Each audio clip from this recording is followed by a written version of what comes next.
कहानी की शुरुआत में हमें कुछ लुटेरों को भागते हुए दिखाया जाता है, जहां कुछ सिपाही उनका पीछा कर रहे होते हैं। ये सारे लुटेरे वहां से कुछ सामान चुराकर भाग रहे होते हैं और पीछा बचाते हुए सीधा एक गुफा में चले जाते हैं। रात में वे उस चोरी किए गए सामान को चेक करने लगते हैं कि आखिर उन्होंने क्या क्या चुराया है। चेक करने पर उन्हें एक चुंबकीय मैग्नेट मिलता है। इन लुटेरों में से एक लुटेरे का नाम विलियम और दूसरे का पैरो होता है। वह अपने साथी से एक ब्लैक पाउडर के बारे में बात कर रहा होता है। ये पाउडर एक ऐसी चीज है जो हवा को तुरंत आग में बदल देता है और इसी की मदद से उन्हें चोरी करने में और भी आसानी हो जाती है। वे लोग इसके बारे में बात ही कर रहे होते हैं कि अचानक एक मॉन्स्टर आता है और उन्हीं में से कुछ आदमियों को मार डालता है, क्योंकि वह मॉन्स्टर बहुत ही तेजी से हरकत कर रहा था। इसीलिए किसी को ठीक से दिखाई तक नहीं देता कि वहां पर हो क्या रहा है। यही वजह थी कि विलियम और पैरो घबराहट में आ जाते हैं। विलियम को ऐसा महसूस होता है कि कोई उनके पीछे लगा हुआ है। जैसे ही वह पलटता है, वह बिना सोचे समझे अपनी तलवार घुमा देता है और उस मॉन्स्टर का हाथ काट देता है। की आवाज आती है और वह मॉन्स्टर जिसका हाथ कट गया था वह नीचे गहरी खाई में गिर जाता है। उस कटे हुए हाथ को उठाकर अपने बैग में रख लेता है, वह लोगों से पूछ सके कि यह आखिर किसका हाथ है, उसने किसे मारा और वह इतनी स्पीड से कैसे आ सकता है। इस हम देखते हैं कि और पैरो गुफा से बाहर निकल चुके होते हैं, काले पाउडर की तलाश में निकल जाते हैं। सिपाही फिर से उन्हें देख लेते हैं और उनके पीछे घोड़े दौड़ा देते हैं। वह अपने घोड़े को तेजी से भगाने लगते हैं और दोनों भागते भागते the great wall of China तक पहुंच जाते हैं। पहुंचने के बाद वे देखते हैं कि चीन की सेना पूरी तैयारी के साथ सीना ताने खड़ी है। विलियम और पैरो दीवार के पास पहुंचते हैं। सैनिक उन पर तीरों की बौछार करने लगते हैं और उन्हें रोक लेते हैं और उसका साथी चारों तरफ से घेर लिए जाते हैं और अब वे कुछ भी नहीं कर सकते। वे दोनों सरेंडर करने का फैसला करते हैं। उन्हें पकड़ लिया जाता है। बाद दोनों को चीन के जनरल के पास ले जाया जाता है। विलियम के पास रखे उस कटे हुए हाथ को देखकर हैरान हो जाता है और पूछता है, यह हाथ तुम्हें कहाँ से मिला? बताता है कि उस चीज ने उन पर हमला किया था। उसने उसका हाथ काट दिया और वह हाथ लेकर आया है ताकि लोगों से पूछ सके कि यह किसका है। उसकी बातों पर विश्वास नहीं करता। महिला कमांडर भी मौजूद थी जिसका नाम लीन था। वह दोनों से कहती है कि तुम्हें मौत की सजा मिलनी चाहिए। जनरल उन्हें मौत की सजा सुनाने ही वाला था कि कहता है, यह दोनों सच बोल रहे हैं क्योंकि उनकी तलवारों पर अभी भी ताज़ा खून लगा हुआ है। सैनिक दौड़ता हुआ आता है और जनरल को बताता है कि दुश्मन ने हमला कर दिया है। जनरल तुरंत अपने सैनिकों को हथियार तैयार करने का आदेश देता है। विलियम और उसके साथी को कैद कर लिया जाता है। फिर विलियम वहां मौजूद एक खास आदमी से पूछता है, हाथ वाला कौन था? क्यों छुपा रहे हो? और इतना होने के बावजूद तुम इतने क्यों हो? देता है, वह मुकाबले में बहुत ताकतवर है और उसके साथ एक मॉन्स्टर भी है। कुछ देर बाद वह मॉन्स्टर और ताकतवर आदमी उन पर हमला कर देते हैं और दोनों तरफ से जबरदस्त लड़ाई शुरू हो जाती है। कमांडर ने अपनी सेना को कई हिस्सों में बांट रखा था। कुछ सैनिक तीर चलाते थे, कुछ भालों से वार कर रहे थे और बाकी दुश्मन को रोकने की कोशिश कर रहे थे। दूसरी तरफ हम उन भयानक मॉन्स्टर्स में से एक महिला मॉन्स्टर को देखते हैं जो बहुत ही डरावनी और ताकतवर दिखती है। उसके साथ कई और मॉन्स्टर्स होते हैं जो उसकी हर हमले से रक्षा कर रहे होते हैं, जैसे वे उसके रक्षक हों। वह महिला मॉन्स्टर अपने समूह के साथ आगे बढ़ती है और हम देखते हैं कि सारे मॉन्स्टर्स चीन की दीवार की ओर दौड़ने लगते हैं। एक मॉन्स्टर दीवार पार कर जाता है और अंदर आकर चीन की सेना पर हमला करता है। सैनिक एक एक करके गिरने लगते हैं और वह मॉन्स्टर बर्बर शक्ति से सबको कुचलते हुए विलियम और पैरों की ओर बढ़ता है। ठीक उसी वक्त वह आदमी आता है जिससे विलियम और उसका साथी मदद मांगने वाले थे। वह तुरंत दौड़कर आता है और उनकी हथकड़ियों को खोल देता है। विलियम और उसका दोस्त मॉन्स्टर की ओर दौड़ते हैं और एक भयानक लड़ाई शुरू हो जाती है। दूसरी तरफ हम देखते हैं कि वह महिला मॉन्स्टर जोर जोर से चीखती है और अपनी डरावनी सेना को बुलाती है। जमीन थरथराने लगती है और दरारों से मॉन्स्टर्स निकलने लगते हैं। यहाँ विलियम उसका दोस्त पैरो मिलकर बड़े मॉन्स्टर्स को मार गिराते हैं। उनकी बहादुरी देखकर जनरल बहुत खुश होता है। वह उनका धन्यवाद करता है, लेकिन साथ ही चिंतित भी था क्योंकि यह सारे मॉन्स्टर्स बहुत संख्या में और बहुत ताकतवर थे। अगर यह उन्हें नहीं मार पाते तो यह मॉन्स्टर्स उन पर कब्जा कर लेते और उन्हें मार डालते। दूसरे दिन हमें विलियम और उसके साथी को जनरल के पास जाते हुए दिखाया जाता है। जनरल ने उन्हें उनकी बहादुरी के लिए शाबाशी देने के लिए बुलाया था और उनका स्वागत बहुत ही अच्छे ढंग से करता है। जैसे ही वे वहां पहुंचते हैं, जनरल के लोग उनसे पूछते हैं, तुम्हारे पास ऐसा कौन सा हथियार है जिससे तुमने लड़कर इतनी बहादुरी दिखाई? तब वह उन्हें एक ऐसी चीज दिखाता है जिसे देखकर सभी हैरान रह जाते हैं। असल में वह बहुत अच्छा निशानेबाज था और तीर चलाना उसका खास हुनर था। जब उसने महल में अपनी तीरबाजी की ताकत दिखाई तो सभी उसके लिए तालियां बजाने लगे। अब हम देखते हैं कि विलियम और कमांडर लीन आपस में बातें करते हैं। लीन उससे कहती है कि मुझे अपने लोगों के लिए लड़ना बहुत अच्छा लगता है, और तुमने कभी किसी के लिए लड़ाई की है? तो विलियम कहता है, हाँ जरूर, मैं पैसों के लिए लड़ता हूँ। इसके बाद रात में हम देखते हैं कि वह आदमी दोनों को अपने पास बुलाता है और विलियम और उसके साथी से कहता है, मैं भी यहाँ एक बड़ा खजाना यानी ब्लैक पाउडर खोजने आया हूँ। वह उनके साथ अपना आइडिया शेयर करता है कि जब ये सभी और मॉन्स्टर्स आपस में लड़ रहे होंगे तब हम यहाँ से ब्लैक पाउडर उठाकर भाग जाएंगे। विलियम और उसके दोस्त को यह आइडिया बहुत अच्छा लगता है और वे तीनों मिलकर एक योजना बनाते हैं। इसी दौरान वहां का नेता विलियम और उसके दोस्त को बुलाता है और उनसे पूछता है, यह मैग्नेटिक पत्थर तुम्हारे पास कहां से आया? वह समझ रहा था कि इसी पत्थर की वजह से उसकी आर्मी जीत सकती है। तब विलियम उनसे पूछता है, आखिर यह इतने सारे मॉन्स्टर्स कहां से आए? तो वह जवाब देता है, बहुत साल पहले एक आग वाला गोला एक बड़े पहाड़ पर गिरा था, जिसके बाद वह पहाड़ हरा भरा हो गया था और इसी से यह मॉन्स्टर्स बाहर निकले थे। हर 60 साल बाद यह मॉन्स्टर्स बाहर आते हैं और इस दुनिया में तबाही मचाते हैं, यानी लोगों पर हमला करते हैं और उन्हें मार डालते हैं।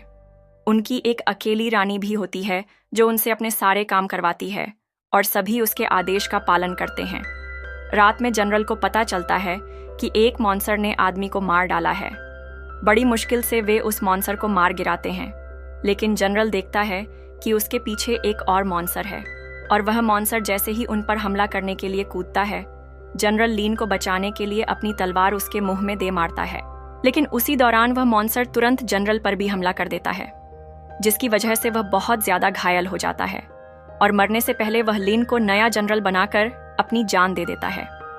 कुछ दिन बाद हम देखते हैं कि एक आदमी राजा की तरफ से एक खत लेकर आता है जिसमें सारी लड़ाई की पूरी जानकारी लिखी होती है। उसमें एक बात यह भी लिखी होती है कि एक ऐसा दरवाजा है जहां पर सभी मॉन्स्टर्स जाकर अचानक से शांत हो जाते हैं और लड़ाई भी नहीं करते। सब सोचते हैं कि शायद वो गेट भी उसी पत्थर से बना हो जो विलियम के पास है, क्योंकि मॉन्स्टर्स ने आर्मी पर हमला किया था लेकिन विलियम पर नहीं किया था। तब विलियम कहता है, हम एक मॉन्स्टर को पकड़कर उस पर एक्सपेरिमेंट कर सकते हैं। तब उसका साथी विलियम को समझाने लगता है, तुम ये मूर्खता क्यों कर रहे हो? हम इस काम के लिए यहाँ नहीं आए थे, हम तो यहाँ पाउडर लेने आए हैं। अगले दिन हमें दिखाया जाता है कि वे सभी मॉन्स्टर्स को खोजने निकल पड़ते हैं, लेकिन घने कोहरे की वजह से खोज के बावजूद कहीं भी मॉन्स्टर्स नजर नहीं आ रहे थे। विलियम अपने दोस्त की बात से परेशान था, लेकिन अब वह यहाँ से जाना भी नहीं चाहता था, क्योंकि जब वह पहले लूटमार करता था तब कोई उसकी इज्जत नहीं करता था।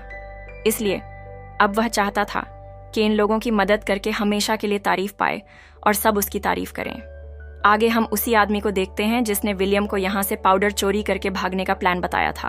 वह विलियम के दोस्त से कहता है, तुम अपने दोस्त को यहीं छोड़ दो, हम दोनों यहाँ से पाउडर लेकर निकल जाएंगे। लेकिन वह हमेशा की तरह अपने दोस्त का साथ देना चाहता था। तभी अचानक हम देखते हैं कि कुछ मॉन्स्टर्स आर्मी पर हमला कर देते हैं और वे लोग मॉन्स्टर्स से लड़ते हुए उन्हें घायल करते जा रहे थे, लेकिन मॉन्स्टर्स काफी चालाक और बड़ी संख्या में थे। अब विलियम देखता है कि एक ऐसा मॉन्स्टर है जिसके आसपास कोई और मॉन्स्टर नहीं है। तब वह पूरे दिल से हिम्मत करके उसके पास जाता है ताकि उसे पकड़ ले, और वास्तव में वह उसे पकड़ भी लेता है।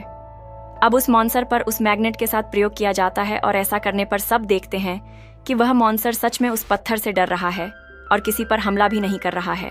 यह देखकर वे बहुत खुश हो जाते हैं। अब हम देखते हैं कि वह आदमी जो उनके पास खत लेकर आया था, वह अपने राजा को खुश करने के लिए यह मॉन्स्टर और उस मैग्नेट को अपने साथ लेकर जाता है। राजा भी बहुत खुश हो जाता है कि अब उन्हें तरीका मिल गया है जिससे वे मॉन्स्टर्स को कंट्रोल कर सकते हैं। रात हो जाती है और उसी रात कमांडर और सेना के लोग कुछ अजीब सा महसूस करते हैं। जब वे जाकर एक दीवार के पास देखते हैं तो वे यह देखकर बहुत हैरान हो जाते हैं कि एक फीमेल मॉन्स्टर द्वारा वहां एक बहुत बड़ी सुरंग खोदी हुई थी जिससे वह अंदर तक आ सकती थी। दूसरी तरफ हम देखते हैं कि विलियम का दोस्त उसी आदमी के साथ वही ब्लैक पाउडर चोरी करके भागने का प्लान बना रहा होता है। तभी ये बात विलियम तक भी पहुंच जाती है, इसीलिए जब वह उन्हें रोकने के लिए वहां आता है तो वह आदमी विलियम पर हमला कर देता है और उसे एक जाल में बंद कर देता है और किसी तरह वे दोनों वहां से निकल जाते हैं। कुछ दूर जाने के बाद वह आदमी विलियम के दोस्त से कहता है, प्लीज तुम ऊपर जाकर रास्ता देख कर आओ। और जैसे ही वह ऊपर रास्ता देखने के लिए जाता है, वह आदमी उसे धोखा देकर घोड़ा भी लेकर वहां से भाग जाता है और सारा ब्लैक पाउडर भी उसी के पास उसी घोड़े पर होता है। जब कमांडर लीन को इसके बारे में पता चलता है तो उसे बहुत गुस्सा आता है और वह बेहद मायूस हो जाती है। उसे लगने लगता है कि विलियम ने जरूर अपने दोस्त की मदद की होगी। लेकिन ठीक उसी समय वहां मौजूद एक आदमी कहता है, नहीं, मैंने विलियम को देखा था। वह अपने दोस्त को ऐसा करने से रोक रहा था। फिर भी कमांडर लीन कुछ समय के लिए उसे अपनी जेल में बंद कर देती है क्योंकि उसका भरोसा टूट चुका था। ऐसे में अब वे उस पर भी विश्वास नहीं कर सकते थे। इसके बाद हम देखते हैं कि कमांडर लीन अपनी बाकी सेना के साथ उसी जगह पर जाती है जहां से सभी मॉन्स्टर्स आकर उन पर हमला कर चुके थे। वहां विलियम भी मॉन्स्टर्स को हराने के तरीके सोच रहा था। तब उन्हें पता चलता है कि अगर उस फीमेल मॉन्स्टर यानी उनकी रानी को मार दिया जाए तो सब कुछ खत्म हो सकता है, क्योंकि वही रानी इन सभी मॉन्स्टर्स को कंट्रोल कर रही थी। वहीं हम देखते हैं कि जब कमांडर लीन और उसकी सेना उस जगह पर पहुंचती है तो वे देखते हैं कि वहां बहुत सारे मॉन्स्टर्स पहले से ही हमले के लिए तैयार खड़े हैं और उनके बीच जबरदस्त युद्ध शुरू हो जाता है। विलियम भी कमांडर लीन की तरफ से बहादुरी से हमला करने लगता है और हर कोई अपनी जान की बाजी लगाकर मॉन्स्टर्स के खिलाफ लड़ रहा होता है। दूसरी तरफ हम देखते हैं कि वही आदमी जो जेल में रखे गए मॉन्स्टर और मैग्नेट को लेकर अपने राजा के पास गया था, मैग्नेट को थोड़ा दूर हटाकर यह देखने की कोशिश करता है कि क्या यह पत्थर दूर से भी असर कर सकता है या नहीं। और इसी बात का फायदा उठाकर वह मॉन्स्टर जोर से आवाज लगाकर अपनी रानी को एक सिग्नल देता है कि मैं यहाँ कैद हो चुका हूँ। जैसे ही रानी को सिग्नल मिलता है वह तुरंत वहां पहुंच जाती है। गुस्से और ताकत से भरपूर वह पूरी फौज के लिए एक बड़ा खतरा बन चुकी होती है। अब विलियम तुरंत एक चालाक योजना बनाता है। वह कहता है, हम एक मॉन्स्टर को पकड़ेंगे, उसे बहुत सारा खाना देंगे ताकि वह कमजोर ना हो और उस पर ब्लैक पाउडर भी लगाएंगे ताकि वह पूरी तरह हमारे नियंत्रण में रहे। यह योजना खतरनाक जरूर है, लेकिन अगर सफल हो जाए तो हम उसी मॉन्स्टर का इस्तेमाल करके रानी के खिलाफ बड़ी चाल चल सकते हैं। और जब वह मॉन्स्टर रानी के करीब जाएगा तो हम ऊपर से तीर मारेंगे और वह तीर सीधे रानी को लगेगा, जिससे वह मर जाएगी। अब इस योजना को पूरा करने के लिए सभी सैनिक और कमांडर ऊंची जगहों पर चढ़ जाते हैं जहां से वे तीर चलाकर रानी को निशाना बना सकें। लेकिन जैसे ही विलियम ने तीर चलाया, अचानक सदियों पुराने मॉन्स्टर रानी को बचाने के लिए उसके चारों ओर ढाल बनाते हुए खड़े हो गए। विलियम बार बार कोशिश करता है और तीर पर तीर चलाता है, पर हर बार कोई ना कोई मॉन्स्टर आगे आकर रानी को बचा लेता है। अपनी रानी की सुरक्षा के लिए यह सभी मॉन्स्टर अपनी जान देने को तैयार थे। लेकिन इस बार रानी ने विलियम को देख लिया था। उसकी नजर जैसे ही विलियम पर पड़ी, वह जोर से चिल्लाई और अपने सभी मॉन्स्टर्स को विलियम पर हमला करने का आदेश दिया। मॉन्स्टर्स रानी के आदेश पर तुरंत और सभी गुस्से और पागलपन के साथ विलियम की तरफ दौड़ने लगते हैं। अब विलियम के पास सिर्फ एक तीर बचा था जिस पर ब्लैक पाउडर लगा हुआ था। वह जल्दी से कमांडर लीन की मदद से एक रस्सी के जरिए ऊपर से नीचे झूलता हुआ आता है और जैसे ही मौका मिलता है वह उस आखिरी तीर को पूरी ताकत से रानी की तरफ छोड़ देता है। तीर सीधे अपने निशाने पर लगता है, जिससे एक जोरदार धमाका होता है। रानी वहीं मर जाती है और रानी के बाकी मॉन्स्टर्स भी बेहोश